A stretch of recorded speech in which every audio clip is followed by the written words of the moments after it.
Timberwolves last year with the Mavs. Luka hit a game-winning 3 over Rudy Gobert in Game 2 of the West Finals. Now Minnesota enters the playoffs as one of the hottest teams in the NBA with 17-4 to close out the regular season. John, what's the key for the Lakers to not allow the T-Wolves to stay hot? Yeah, I mean, that's a great question, right? The Wolves have such great size, and also they have Anthony Edwards. I think if you're a Wolves fan in Minnesota, you've got a little PTSD from what happened with Luka last year, and I've already heard Wolves fans complaining about the referees and how that was adjudicated last season. But it's two really different teams, because the Wolves have massive size. I mean, Rudy Gobert and Naz Reid and Julius Randle and Ant too. Ant is just positionally very big. And then you look at the Lakers, they have positional size, but they have no front court size. They've got Jackson Hayes at center, and really they haven't been playing him that much. They've been going with a lot of Dorian Finney-Smith and LeBron small ball center. And if you're Anthony Edwards, who shot the most threes of his career this year and just really eschewed the mid-range game, and rightly so, that's what the analytics say you should do. Well, prior to this season, he was incredible going downhill, getting to the rim. If you're Anthony Edwards and you look at what the Lakers have or don't have protecting the rim, all of a sudden, maybe you're salivating a little bit. Maybe you're thinking, I'm going to get downhill in this series. And if you're the Lakers, JJ Redick, he's been really good at changing up tactics, probably going to blitz Ant in this series. They're going to have to figure out a way to protect the rim without any rim protectors. 40-year-old LeBron James in his 22nd season in the league, chasing his 5th NBA title to get it started against Minnesota on Saturday. John Gonzalez getting us set for the NBA playoffs. John, thanks.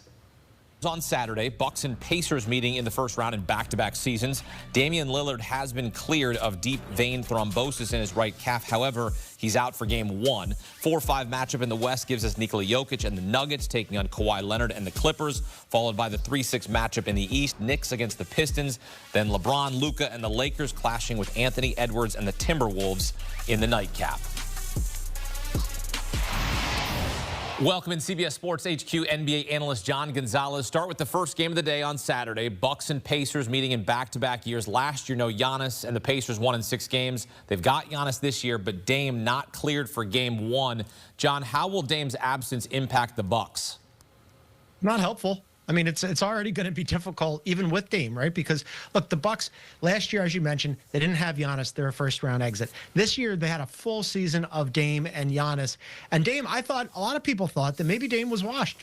Absolutely incorrect. He had an awesome season. He's been excellent. But even when both of those guys have shared the floor, Akeem, still not a very good basketball team and a not very good conference, right? Middle of the pack, you're in a 4-5 matchup again when you have Giannis, who's going to be a top 3 MVP finalist. He's going to finish 3rd after the main 2, SGA and Joker, and he's going to make first team All-NBA again. And that's just wasting the prime years of Giannis Antetokounmpo. And think about the pressure and the expectations game, right? It's all on the Bucks.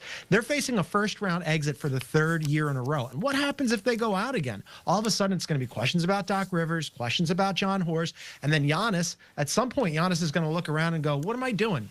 I could go somewhere else and maybe win, whereas the other side, the Pacers, they make it to the Eastern Conference Finals last year. They're the 4 seed this year. Halliburton is going to be in consideration for All-NBA. Pascal Siakam's been good. Rick Carlisle is just a good, solid coach. Indiana is just a professional basketball team with no drama, no expectations, always playing with house money because nobody expects anything from them. And then on the other side, it's the Bucks. I just don't want to see Giannis being asked if this season was a failure. Because I don't want to see that again. It was an amazing answer last year, but, you got to finish it. You got to at least get on to out of the first round here. You got to, yeah.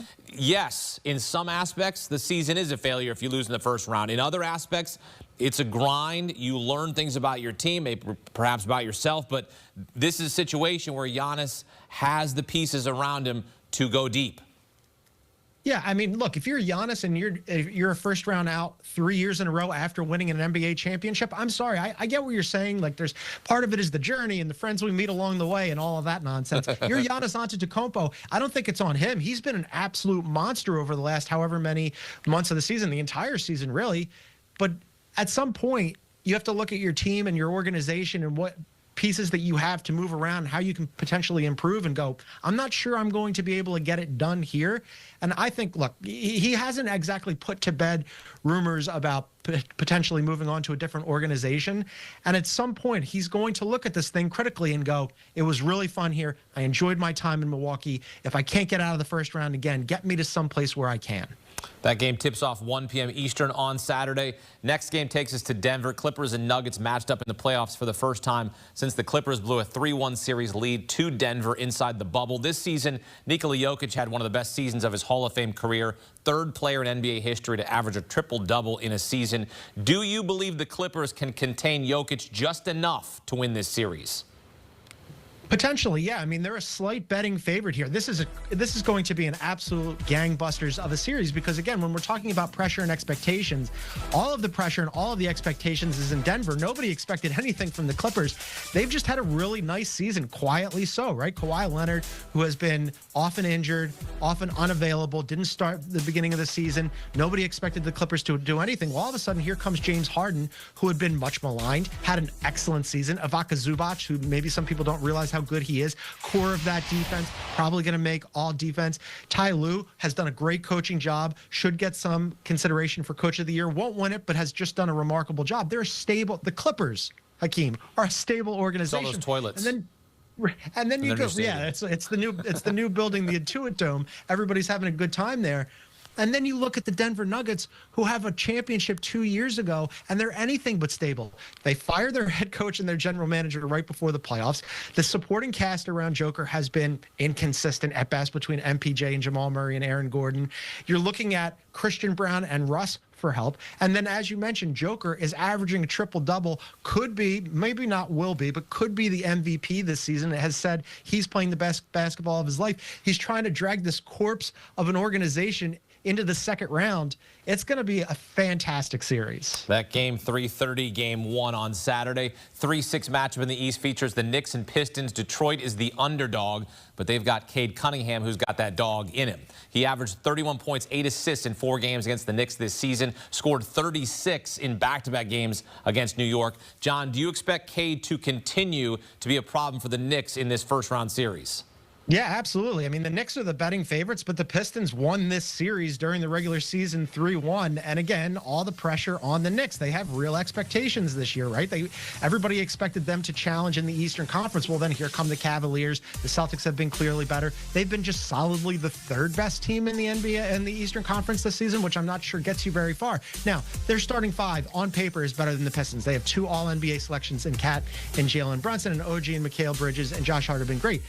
But the Pistons are playing with house money here. You mentioned Cade Cunningham, first All-Star appearance. He's going to make All-NBA. And during the regular season, he was targeting Karl Anthony Towns. He was putting him in that pick-and-roll mixer, hunting him defensively, trying to get him on him, and he gave Karl Anthony Towns everything he could possibly want. This is a Pistons team, Hakeem, who won 14 games last season. Now, all of a sudden, triple that win total. They're the 6th seed. If I'm the Knicks, yeah, you're the favorites, but you better win this series, because if you don't get to the second round where everybody's talking about you and the Celtics, man, what a disaster that would be for them. Yeah, that would be disappointing, to say the least. Nightcap Wolves last year with the Mavs. Luka hit a game-winning 3 over Rudy Gobert in Game 2 of the West Finals. Now Minnesota enters the playoffs as one of the hottest teams in the NBA with 17-4 to close out the regular season. John, what's the key for the Lakers to not allow the T-Wolves to stay hot? Yeah, I mean, that's a great question, right? The Wolves have such great size, and also they have Anthony Edwards. I think if you're a Wolves fan in Minnesota, you've got a little PTSD from what happened with Luka last year, and I've already heard Wolves fans complaining about the referees and how that was adjudicated last season. But it's 2 really different teams, because the Wolves have massive size. I mean, Rudy Gobert and Naz Reid and Julius Randle and Ant too. Ant is just positionally very big. And then you look at the Lakers, they have positional size, but they have no front court size. They've got Jackson Hayes at center, and really they haven't been playing him that much. They've been going with a lot of Dorian Finney-Smith and LeBron small ball center. And if you're Anthony Edwards, who shot the most threes of his career this year and just really eschewed the mid-range game, and rightly so, that's what the analytics say you should do. Well, prior to this season, he was incredible going downhill